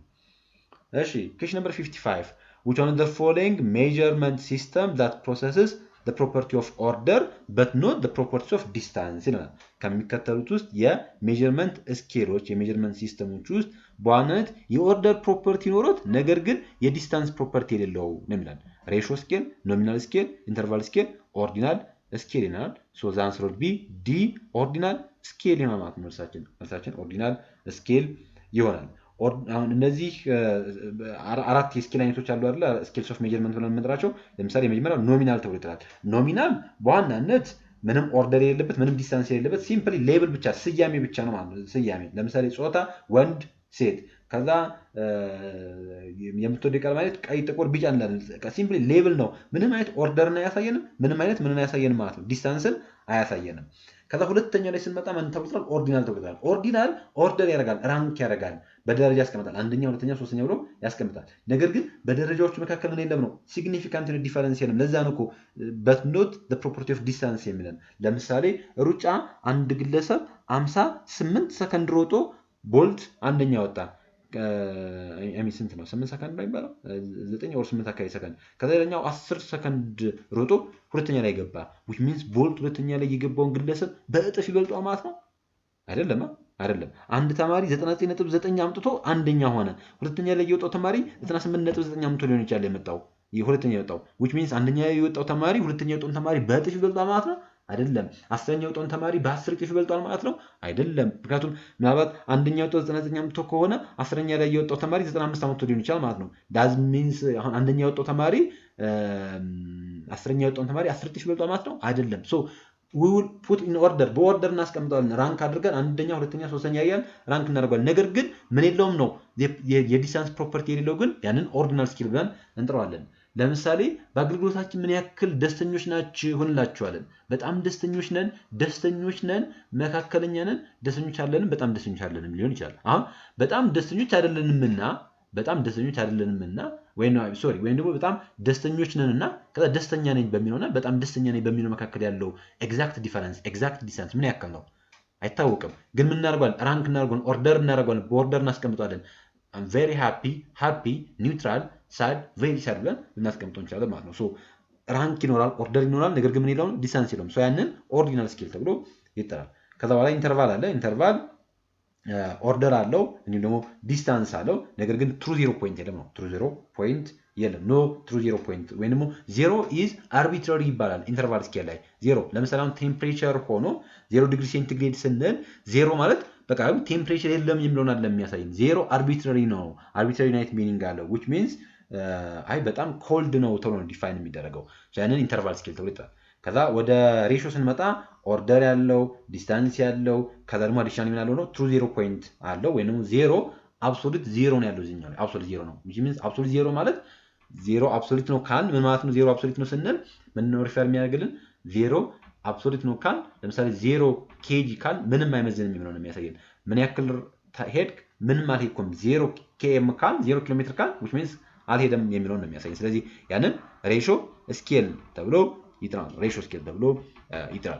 የዚህኛው ጥያቄ ግን has a property of order የኦርደር ፕሮፐርቲ ያለው ግን የዲስታንስ ፕሮፐርቲ ያለው ነው። ሶ ያንን ብለን እንጠራለን ነው ኦርዲናል ስኬል ተብሎ ይጥራል። ኦርዲናል ስኬል ተብሎ ይጠራል ማለት ነው።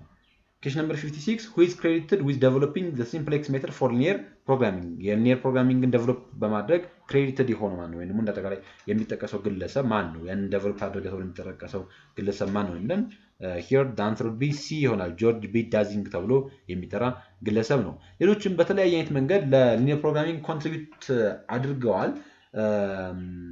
ግን እንደ ዴቨሎፐር ግን ኮንሲደር አይደረጉም። ሶ ሊኒየር በተለይ የዚህ ሲምፕሌክስ ሜተድን በኤልፒኤም ውስጥ እንደ ኮንትሪቢዩተር እንደ ትልቅ ዴቨሎፐር ክሬዲት የሚደረገው አሜሪካን ማቴማቲሻን የሆነ ሳይንቲስት ነው። በኦፕሬሽን ሪሰርች ውስጥ በኢኮኖሚክስ በስታቲስቲክስ በብዙ አይነት ኤሪያዎች ውስጥ ትልቅ አይነት ኮንትሪቢዩሽን ያለው ግለሰብ ነው።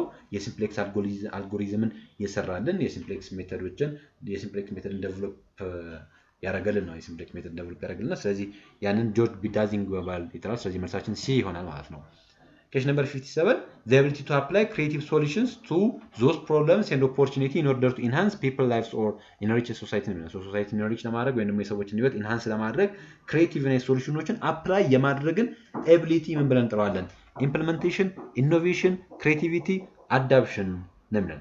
So here the answer would be creative እና solutionዎችን apply የማድረግን ሂደት ቲንክ የማድረግን ጀነሬት የማድረግን ሂደት ብንባል ኦኬ that will be creativity ይሆን ነበር creativity።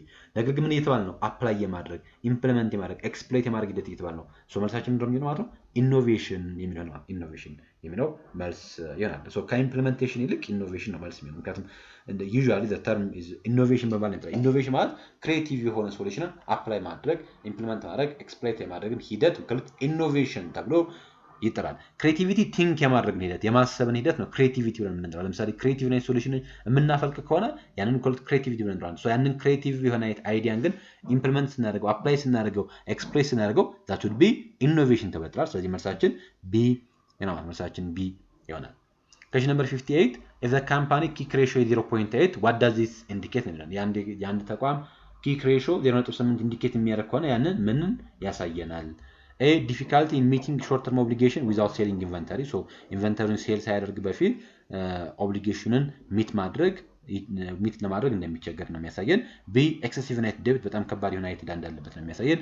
C strong liquidity position ከባድ የሆነ አይነት የሊኩዊዲቲ ፖዚሽን እንዳለበት ያሳየናል የሚለን አይ ሚን የሊኩዊዲቲ ፖዚሽን ላይ ነው ያለው። ስትሮንግ አይነት የሊኩዊዲቲ ፖዚሽን ላይ ነው ያለው which means ያለበትን ዕዳ በደንብ ከቨር ማድረግ ይችላል የሚል አይነት ኮንቴክስት ነው የሚፈጥርልን።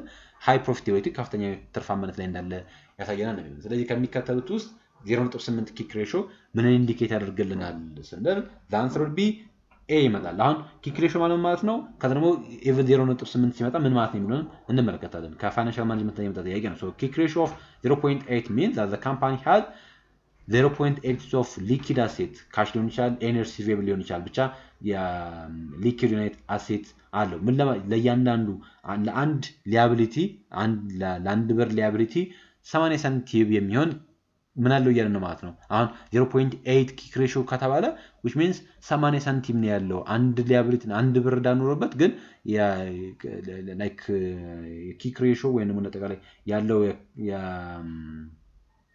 ያለው የሊኩዊድ አሴት መጠን 0.8 ዩኒት ነው እያለ ነው። ስለዚህ which means ምን እያለ ነው ማለት ነው? difficult in meeting short term obligation which means የሾርት ተርም ኦብሊጌሽናችንን ሚት ለማድረግ ምን እያደረግን ማለት ነው? እንቸገራለን የሚለውን ነው የሚያሳየን። ስለዚህ መልሳችን ኤ ይሆናል ነው ከዚህ አንፃር ነው። ሶ አንድ ተቋም ምን መሆን አለበት ማለት since it's less than 1 the firm may struggle to pay its short term obligation without relying on selling inventory which means weak የሆነ ሊኩዊዲቲ እንዳለን ነው የሚያሳየን። ኤክሰሲቭ ዴብት ስለምን አይሆንም? በዋናነት ኪክ ሬሾ የበለጠ ፎከስ የሚያደርገው ሾርት ተርም የሆነ ሊኩዊዲቲ ላይ ስለሆነ ይሄ ኦቨርኦል ዩናይት ዴብት ላይ አይደለም ትኩረት የሚያደርገው። ስለዚህ ከዚህ አንፃር ነው ቢ መልስ የማይሆነው። ሲ ስትሮንግ ዩናይትድ ሊኩዊዲቲ ፖዚሽን ላይ ያለን ነው። ይሄ ፎልስ ነው። ምክንያቱም ስትሮንግ ዩናይትድ ሊኩዊዲቲ ፖዚሽን ላይ ያለን የሚባለው የሊኩዊድ ሬሾችን መጠን ወይንም ደግሞ አጠቃላይ የኪክ ሬሾችን መጠን ምን ሲሆን ከአንድ በላይ ሲሆን ነው። ከአንድ በላይ ሲሆን ነው which means ከአንድ በላይ ነው ማለት ስለዚህ ላለብን የአንድ ብር ሊያቢሊቲ which means ከአንድ በላይ ዩናይትድ ሊኩዊድ ሬሾ አለን ስንል ያ ስትሮንግ ሊኩዊዲቲ ፖዚሽን ነው ማለት ነው። ሃይ ፕሮፊታቢሊቲ ተብሎ የሚጠራው መልስ አይሆንም። ምክንያቱም ከኪክ ሬሾ ጋር ሪሌት የሚያደርግ አይነት ኮንሴፕት ስላለ ነው። ስለዚህ ከዚህ አንፃር መልሳችን የሚሆነው ኤ ነው ማለት ነው። Question number 59, identify the internal strengths and weakness of an organization is a parts of ነው የሚለን የአንድን ተቋም ኢንተርናል የሆነውን strengths and weakness ምን ማድረግ አይደንቲፋይ የማድረግ ሂደት ምን ብለን እንጠራለን ነው የሚለን። ኮንትሮሊንግ፣ SWOT አናሊሲስ፣ ስታፊንግ፣ በጀቲንግ ነው የሚለን። ሶ ይሄን አጠቃላይ SWOT አናሊሲስ ተብሎ ይጠራል። ያው SWOT አክቹአሊ ኢንተርናል የሆነውን ብቻ ጉዳይ አይደለም ኤክስተርናል የሆነንም ነገር ላይ ፎከስ ያደርጋል። ግን በተቋማችን ውስጥ ያለውንም ስትሬንግዝ ሆነ ዊክነስ አይደንቲፋይ የማድረግ ሂደት ዘ ፓርትስ ኦፍ SWOT አናሊሲስ ተብሎ ይጠራል። ከዛ ተጨማሪ ግን ያሉትንም ኦፖርቹኒቲ ኤንድ ትሬቶችንም አናላይዝ እናደርጋለን። ስለዚህ ኦቨርኦል የሆነ ኢንተርናሊ ኤንድ ኤክስተርናሊ የሆነ ኢንተርናሊ ያሉ ስትሬንግዝ እና ዊክነሶችን አይደንቲፋይ የማድረግ ኤክስተርናሊ ደግሞ ያሉ ኦፖርቹኒቲ እና ትሬቶችን አናላይዝ የማድረግን ሂደት ኮልት SWOT አናሊሲስ በመባል ይጠራል። ስለዚህ መልሳችን ቢ ይመጣል። መልሳችን ቢ ይመጣል። እሺ ለዛሬ መጨረሻ ጥያቄ የሚሆነው question number 16 እንመልከት። Assume a leader who constantly involves team members in decision making and value their input is primarily demonstrating ነው የሚለን። ሶ አንድ ሊደር ኮንሲስተንትሊ ቲም ሜምበሮቹ ምን የሚያደርግ ከሆነ በዲሲሽን ሜኪንግ ሂደት ውስጥ ፓርቲሲፔት የሚያደርጋቸው ከሆነና ኢንፑታቸውንም ቫልዩ የሚያደርግ ከሆነ ምን አይነት የሊደርሺፕ ስታይል ነው? ይሄ ምን አይነት የሊደርሺፕ ስታይል ነው? ካሪስማቲክ ሊደር ነው? አውቶሪቴሪያን አይነት ሊደር ነው? ትራንዛክሽናል አይነት ሊደር ነው? ፓርቲሲፓቶሪ የሆነ ሊደር ነው ወይ ብለን ሶ ሂር the answer would be ዲ ፓርቲሲፓቶሪ ሊደር ፓርቲሲፓቶሪ ወይም ደግሞ ዲሞክራቲክ ሊደር ማለት ነው። ሶ አንድ ሊደር ቲም ሜምበሮቹን በዲሲሽን ሜኪንግ ሂደት ውስጥ ፓርቲሲፔት የሚያደርጋቸው ከሆነ ማለት ውሳኔ ሲወስን ቲም ሜምበሮች ፓርቲሲፔት የሚያደርጉ ከሆነ ከዛ ተጨማሪ እንዳጠቃላይ ለቲም ሜምበሮቹ ለቲሞቹ ኢንፑት የእነሱን ኢንፑት ቫልዩ የሚያደርግ ከሆነ ትኩረት የሚሰጥ ከሆነ ስፔስ የሚሰጣቸው ከሆነ ሶ ያ ሊደር ምን አይነት ሊደር ነው ማለት ነው? ፓርቲሲፓቶሪ ሊደር ነው ኦር ዲሞክራቲክ የሆነ ሊደር ነው። ካሪዝማቲክ ሊደር ይሄ የበለጠ ሞር ካሪዝማ ላይ ፐርሰናሊቲ ላይ ፎከስ የሚያደርግ አይነት የሊደር አይነት ነው ካሪዝማቲክ ሊደር። አውቶሪቴሪያን እያንዳንዱን ውሳኔዎች በራሱ የሚወስን እና የሰራተኞችን ኢንፑት የማይቀበል ነው። ትራንዛክሽናል ሊደር ብለን የምንጠራው ይሄ በሪዋርድ እና በፐኒሽመንት የሚያምን አይነት ሊደር ነው። ከዚህ አንጻር የዚህኛው ጥያቄ መልስ የሚሆነው ዲ ፓርቲሲፓቶሪ ሊደር ወይም ደግሞ በሌላ አጠራር ዲሞክራቲክ ተብሎ የምንጠራው የሊደር አይነት ነው ማለት ነው። እሺ እንግዲህ የዛሬ ቆይታችን ይህንን ይመስል ነበረ። ዛሬም ወደ 30 የሚደርሱ ጥያቄዎችን ለመመልከት ሞክረናል። የመጨረሻውን ቪዲዮ በቀጣይ ክፍል 3 የማዘጋጅላችሁ ይሆናል ማለት ነው። ቆይታችን እየወዳችሁት እንደሆነ ተስፋ አድርጋለሁ። ሁላችሁንም ለማስቸገር የምፈልገው አንድ ነገር ቢኖር ላይክ እንድታደርጉ ለማሳሰብ ያክል ነው። ይህ ቪዲዮ 1000 ሰው ቢመለከተው ቢያንስ ከ1000 ሰው ውስጥ 500 እንኳን ላይክ ማድረግ መቻል ቢያደርግ ቤተር ነው። የበለጠ የኔን ድካም ሰፖርት የምታደርጉበትም አንዱ መንገድ ስለሆነ ስለዚህ ይህን ቪዲዮ የምትመለከቱ ላይክ ማድረጋችሁን፣ ሼር ማድረጋችሁን፣ ሰብስክራይብ ያደረጋችሁ ደግሞ ሰብስክራይብ ማድረጋችሁን እንዳትረሱ። በቀጣይ ክፍል እስክንገናኝ ድረስ ቻናል ሰንብት። መልካም ጊዜ ይሁንላችሁ።